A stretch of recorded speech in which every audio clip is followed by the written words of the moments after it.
if we rewind sort of a year or so, go back to the start of last Okay. year. Yeah, I'm trying to work out what month we're in. Yeah. Yeah. It was New Year's Eve the other day, you know. I know, but like it feels like years ago. Where would you say you were in your business? And what were the goals that you had going into sort of 23? And I suppose the question leading on from that is, what are the biggest sort of sticking points that you had at that point in time? Because I always find New Year, I don't really set goals in New Year too much, but it's Mm. definitely a time for reflection, I think. So you reflect on like the goals that you had last year and how far I actually came with them. Because in the moment, I think sometimes you don't really recognize it in the moment, but it's only afterwards when you reflect Yeah. that you go, "Oh shit, Yeah, I've actually achieved some definitely. big stuff that like last year." Mm. So what was it? So this time last year, the business was actually doing really, really well. Um, like it was bringing so much money in, and then on top of that, I was like doing a part-time job just because I was still at that phase where I was like not sure if I could financially stand alone. But I also fully hit burnout because I was working like 80 to 90-hour weeks across like two jobs. And then I'd be at my other job and I'd have clients text me, and obviously they were my priority. But then the other job, it was like, well, you can't be on your phone. So it was a lot. So like last January, even though like the money was rolling in, it just wasn't like I just couldn't keep running like that at all. And then and then moving into, because we have seasons here, so then moving from winter into summer, I was like, do you know what, I'm going to take a step back in both sides, in the business and in the part-time job, because I could afford to. And then like I let some clients go, some clients like moved on from their businesses, so I lost them. And then I kind of was like, oh crap, I've got like no one. And then yeah, that's when like I took myself away and was like, I need to really refocus on the business. So yeah, I went from like burnout to like literally nothing, and now it's like pretty stable and running quite well by itself. I don't want Yeah, to jinx it, yeah. but I remember when yeah, we first started working together. I vividly remember you saying to me that you really wanted to stop working in the restaurants. That was one of the yeah, main things. Um, yeah. so what was that process like of actually transitioning from a dependable sort of smaller income to be essentially being full-time self-employed? Like it just like happened because I told the job I didn't want to stay on for the winter season, and then the summer season went quiet. So they were like, if you want to leave earlier, you can. And I was like, you know what? Like, I'm going to gain 15 hours a week that I can put back into the business and work on. And then, but like, I did not have the clients like to financially support myself. But luckily, I had savings, and I was like, I just have to like trust that I can make this work, because if I don't do it now, I'm just going to keep clinging on to that other job and never like let go. And like my mum would text me and be like, "Oh, have you got enough like money for your bills?" And I'm like, "Yeah, yeah, yeah." Like completely living off savings. So at first it was like scary, but also like exciting, because then you're like, there's so much you can like achieve because you've got all that like capacity to do it in. Yeah, Yeah.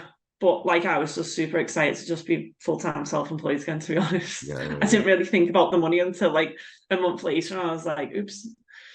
yeah. 100%, 100%. What would you say like the biggest things standing in your way, whether that be sort of tangible day-to-day things or whether it be, I want to say like limiting beliefs, 'cause not everyone has limiting beliefs. Some people just do stuff. But for me, I remember for me, it was like I was always thinking there's bigger accounts on social media that are doing this stuff. So why is someone going to listen to me when I'm just starting out? And it was that sort of like Yeah. voice in my head that I was like, can I actually do it? Um, and it was through like a lot of trial and error actually and I had some big wins, but I also had some, some things fall flat on its arse. Yeah. What were the things that were like mainly standing in your way at that point of getting to Um, where you are now? Hmm. Like probably the worry over money has always been like, could I go like full-time self-employed? And then also like the social media thing. Like at first I wouldn't post until I started working with Joe. I was just like, nope, can't post, don't know what I'm talking about, even though it did. But like, yeah, and it was just that like worry of like, oh, what are people gonna think? They're gonna be like, oh, what does she know? And in my head, like I didn't feel like I had like the experience to be like, oh, this is what you should do with your business. Whereas when I spoke to people who were like, Zoe, you've been doing it for so many years, of course, like you know what you're doing. And like I've proved it with the clients I've got. But it always is that like worry of if people are gonna be like, oh, what's she doing? Like she doesn't know a thing. But yeah, that was like a huge thing at first. And then also that was always a barrier for me is I get the worst FOMO. So I hate missing out on things.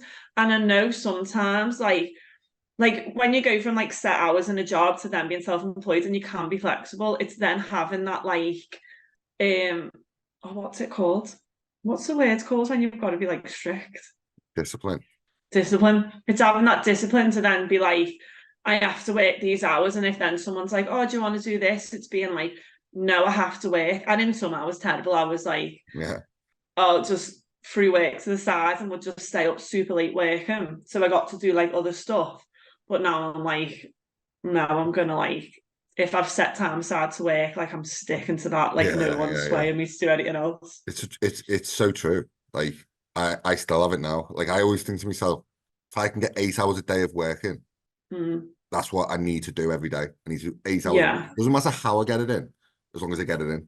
It could be yeah, 2 hour blocks. It could be, get up at 4 a.m. and work till midday. It could yeah. be, Well, I work dead. I'll work like 6 till 12 solid because I know like we don't really do things until the afternoon anyway. Like it's always super cold and dark in the morning, so and that's when I work best. So then I've got like a solid 6 hours in the bag, and then the rest of the day I can what's just that?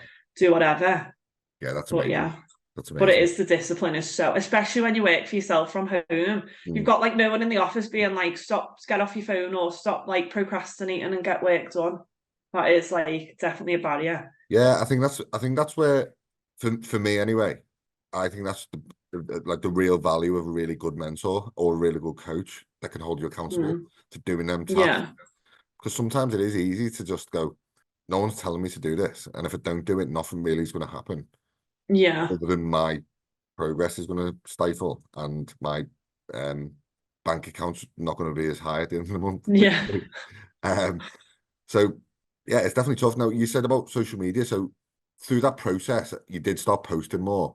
How did that sort of impact, sort of, I suppose, lead generation, income, or overall presence? Because I always said to you and thought to myself that you had a really good network of people around you, so everything Mm. was there. It was just getting it. Yeah. It's just getting what you do in front of people. Yeah. And I I suppose that guess like the sorry, I suppose the preface to that as well is what do you actually love to do? Like what's the one thing that if you could do from day to night, what would it be? well, it is the content, like being creative. Yeah. So yeah. And then I just always didn't do it for myself. But yeah, definitely like posting, it gives you like that little like boost in confidence when people like reply or like things and you're like, oh, like they actually like what I'm doing. So then you like get that confidence as, oh, I'm actually good at what I do. And then like for like getting new leads and stuff, it just gave me like a space to send people. So it's like I might speak to them on LinkedIn or something, but then they'll be like, oh, well, what do you do if you got any stuff you can show me? And like obviously I've got like client content banks and stuff, but I could just send them to my social media and they'd be like, oh, look at what you do. And then they get to know you more as well. And then you see if like they then align with you, not just like, oh, they putting money in your bank because I just don't like people to work with people who don't align with like how I am because I'm a bit like yeah like all over the place and like out there and then if they're like quite reserved or like too serious I just can't get on with them Yeah. so it gives them like a chance to see who, like how I work as well and what I do and then to see how like if we're a fit for each other.